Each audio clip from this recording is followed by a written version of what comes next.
this second video on implicit differentiation, you can see it's still kind of polynomial-like, definitely mixed up and a bit of a mess. In fact, I've got a y term here and I got an xy term mixed up together.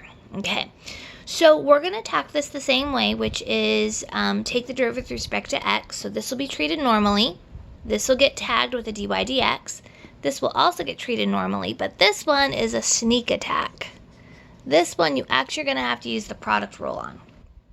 And the reason why you have to use a product rule on this term is because it's a 2x times a y.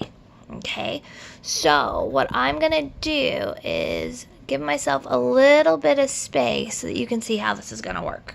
Okay, so I'm going to take the derivative with respect to x. This first term is going to be a 2x.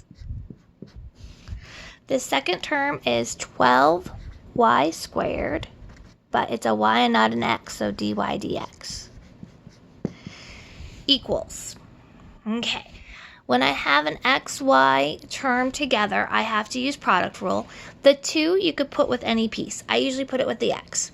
So u prime would just be 2, v prime would be 1 dy dx.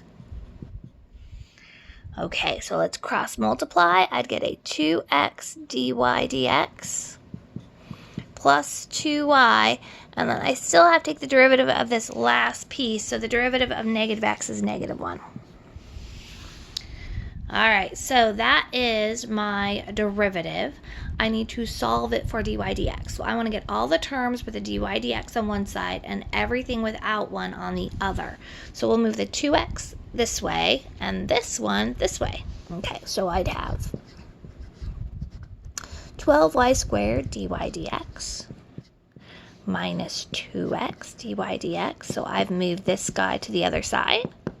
This one's going to go over this way. So I have a positive 2y, a minus 1, and a minus 2x. All right.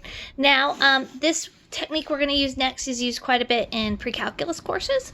When I have my common thing that I'm trying to get, but it's kind of buried, you factor it out.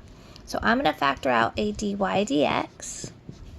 I'd have a 12y squared minus 2x. And then last but not least, let's see if I can write it correctly. Last but not least, we'll divide by this. So that's saying that dy dx will equal 2y minus 1 minus 2x all over 12y squared minus 2x. Yikes. That thing is a bit of a mess, but there it is. So if you give me a point xy which lives on the original curve and plug it into this funky formula, it'll give you the slope of the curve at that point as well as the slope of the tangent line.